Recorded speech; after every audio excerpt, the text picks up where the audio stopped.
youth crime rates, pregnancy rates, drug use, etc., have been going down in this generation. And I think it's, again, the combination of being more informed as well as kind of more pragmatic in their approach. This is At Brookings, a weekly in-depth look at issues behind the news. This week, what does the next generation of American leaders think?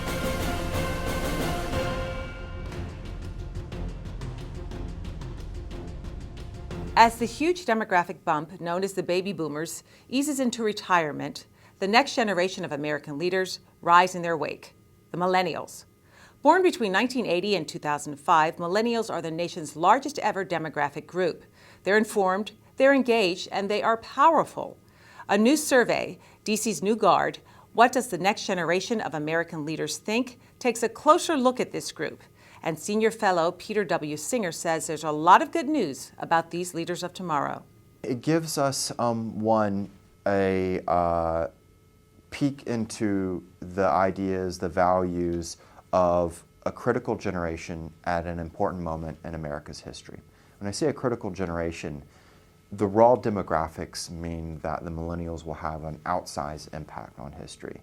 In terms of raw numbers, they actually number more than the baby boomers and 3 times the size of the generation before them, Generation X. So for every 1 Gen Xer, there's 3 millennials. And so we've already started to see their impact on everything from the Facebook phenomena to the unlikely rise of a junior senator from Illinois to the presidency, Barack Obama, which was driven by millennial engagement. And again, remember, we're just seeing the start of this generation. So the same way that the baby boomers put their stamp on American history, you couldn't tell the story of anything from the civil rights movement to the Vietnam War to American politics in the 1980s without some kind of reference to the baby boomers. The millennials will have that same kind of impact. You say that some of the findings of the survey are counter to conventional wisdom. How? Things like their sources of news. We always hear about how, they're getting their news from the blogs and from comedy shows like, The Daily Show with Jon Stewart. Well, we asked them to rank their news sources in terms of where they were actually getting their information from on current events. And contrary to conventional wisdom, blogs and comedy shows came in not first place, came in last place. Now, one of the shifts that's happening is that newspapers and the evening news, the traditional evening news, aren't in first place either. Those are going down in the rankings. Where they're actually getting their news from are from news organizations, but the websites of news organizations, followed behind by cable news channels. So we know that this is a largely informed generation, but they're also very passionate. Deep concern about the state of America and the direction that we're headed in. We asked them which country do they think would be running the world in the year 2025 in terms of most military, social, economic power in the world. And the U.S. came in first place, but only 3% above China. It was 42% to 39%.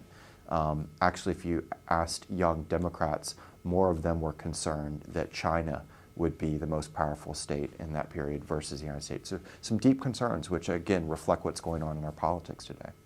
Peter, one of the things that the survey shows is that many of today's young people are isolationist. Why is that? One of the things we're seeing with this generation is an incredibly, I would even say, quite surprising level of isolationism. About double the level that we've seen among older generations. When we asked them whether, in essence, the question was whether they thought the United States was doing too much abroad and should do more at home, or whether it had found the right balance, or whether the reverse side of the question, that we should do more abroad, only 10% thought we should do more abroad. Those that thought we should do more at home and stop doing so much abroad were at 58%. Again, that's about double what adult Americans today, older generation Americans, responded. So twice the level of isolationism. What's interesting is that this is not a story that it's been sometimes referenced in our politics of sort of the right-wing isolationist rise of the Tea Party movement. actually, when you crunch the numbers, young Democrats are 20% more likely to be isolationist than young Republicans. When thinking about young generations, up-and-coming generations, one is likely to stamp them as idealists. But you say, no, that label doesn't work here. These young people are pragmatists. They aren't actually incredibly idealistic. They're actually very pragmatic. They tend to care more about getting things done. They tend to agree on the important things. The policies that are most popular among them are the more pragmatic policies. They have sort of an end game to them. You know, as I mentioned again, it's the popularity of reducing oil dependency. They come at it for very different reasons. The young Republicans may care about it for a national security reason. The young Democrats may care more about it for climate change, but they're centering around the same idea, as opposed to the issues that they see as divisive, like the issue of illegal immigration, are ones that may divide them, but it's not as important to them. They're pragmatic in terms of the way they look at things like terrorism. Well, we ask them, do you ever see a point in your lifetime where there won't be terrorism? 84% of them said no.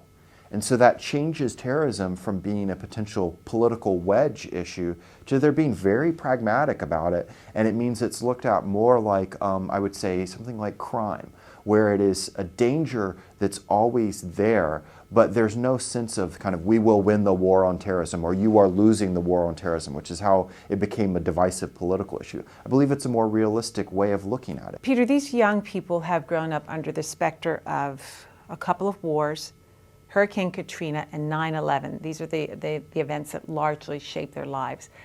How have these events impacted on their thoughts about things? Just like prior generations were shaped by their experience of Pearl Harbor or their experience of the Vietnam War, which shaped the way the baby boomers looked at the world for the rest of their lives.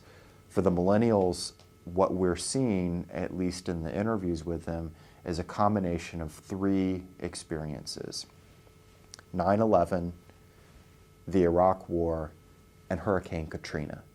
And this combination of these three events that were sort of searing for them, these three events are creating a narrative of doing too much abroad, we should do more at home. Now notice I didn't say whether this was a good or a bad thing. It can turn out to be good or bad for America, again, dependent on what plays out in world politics and the like. But it's definitely a lens, and it's going to shape our politics for the years ahead. Stay up to date with the latest research, learn about Brookings events, and search our directory of experts, all from your mobile device. To download Brookings for your BlackBerry, Android, or iPhone, go to brookings.edu/mobile.